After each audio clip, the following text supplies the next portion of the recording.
This is my Porsche 911 that was left languishing for 6 years on the drive after it broke. And as you can tell, it's tatty.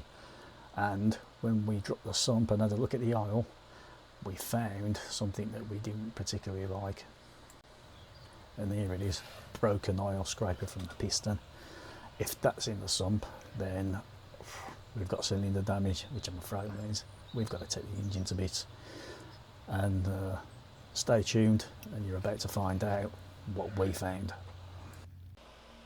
Okay, so we've already undone most of the bolts, such as on this brace here, ready to whip them out and take the brace out. We've undone everything else on the engine, ready to take it out. So yeah, let's get this brace removed, undo a few bolts and drop the engine.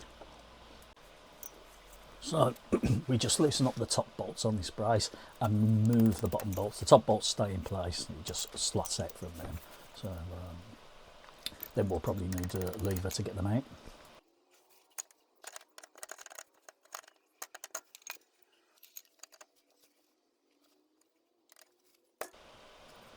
Okay, so yeah, I've had to use my short lever bar just to pop this out from in between the left and the right hand subframes, but there it goes.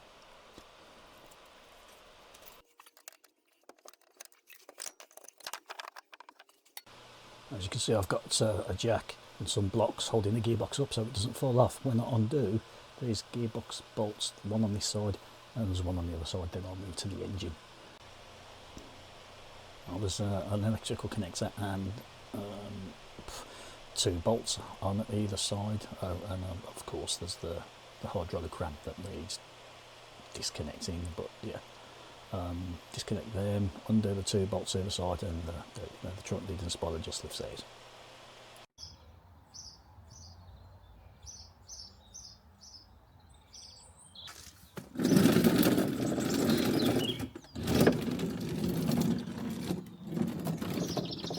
Making use of my homemade engine trolley again. We've got the weight of the engine held by the crane and the strap, so 1 mount bolt on the right, 1 mount bolt on the left at the front of the engine, and we can lower it down. Very slowly, with a little bit on the jack, a little bit on the crane, vice versa. Now I've lowered it down so far, gives you space to get to remove the rest of the aircon and these 2 pipes at the back there, which are for the power steering.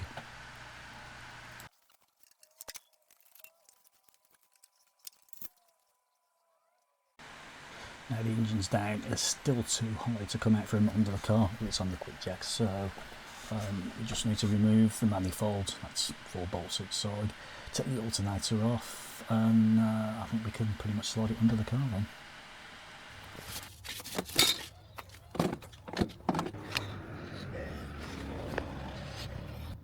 Okay, so we need to separate the gearbox and the engine. We do that by undoing these bolts here through the flywheel and the torque converter. There's 6 of these, and between each pair we've got a little hole there. You drop a rod into it and that will lock the torque converter in place, so when you're trying to undo these bolts, the whole thing doesn't turn over. I know what happens when you try to do that and you haven't got this tool. So yeah, fortunately I found this tool in another toolkit. It fits perfectly.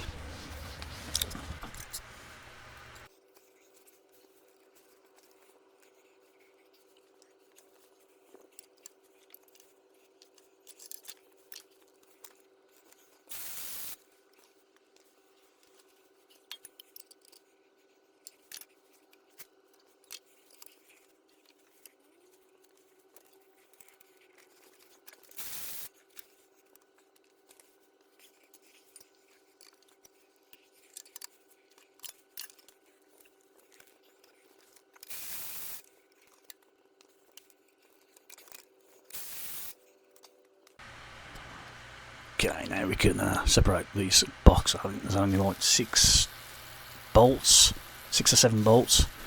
They undo quite easily.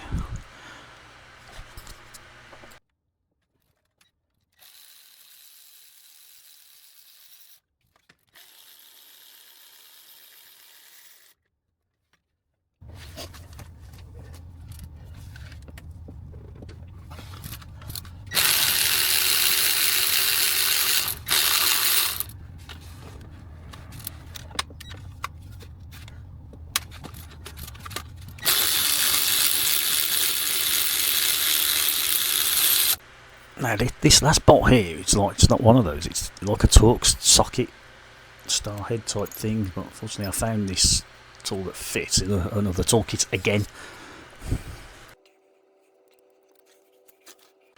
I've started separating the box slowly, and then I've put this like bungee cord through to hold the torque converter onto the gearbox, because I'm told that this can fall out, and falls out and hits the ground, then you know that's damaged, and you're looking, I think they're about £1,000 or something for a new torque converter. I have seen used ones for about 400 quid, but wow.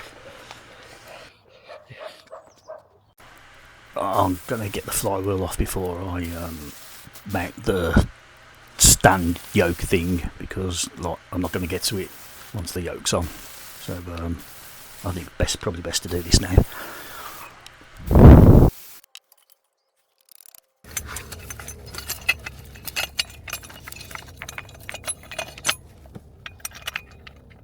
Right, the yoke's on. I'm going to use the crane to lift it up into the stand, I think. Then I'm going to get the exhausts, headers off, get the brackets off, and I can get on to getting the head off. Excuse the weird buzzing noise, it sounds like somewhere is doing some strimming.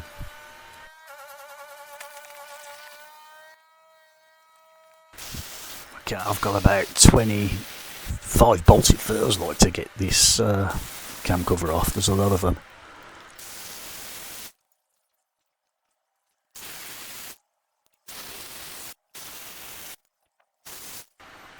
Yeah, I've also got to get the oil pump off the end as well before you can lift the cam cover off.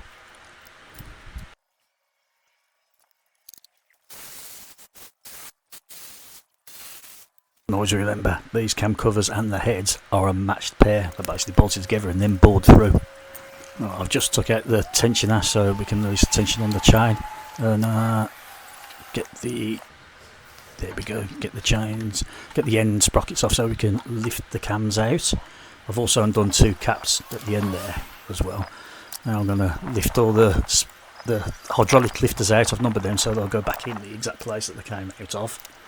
And then I can get the frame undone that holds the lifters and get that out. Then I can get to the head bolts.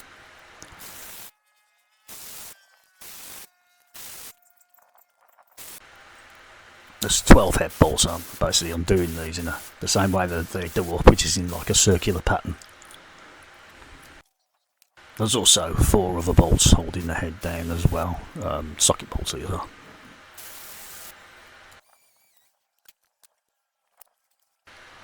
I've measured these bolts and they are all 230mm long, which means they're reusable.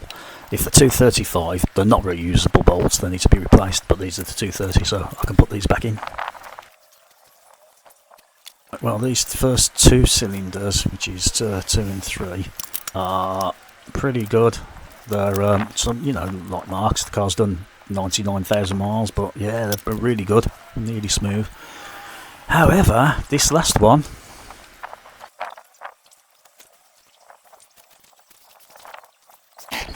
and there we have it. There's our damaged cylinder. You can see the scratch down there. See that? You can even hear it. If you can hear that from the fingernail, then that's it. Should get the head off the other side just to check, and I can confirm that, yeah, this bank is good.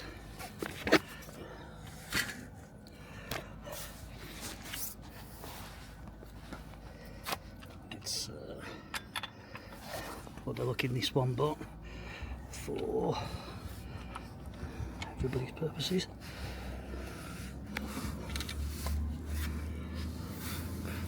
yeah, really good cylinders, no scoring, nothing.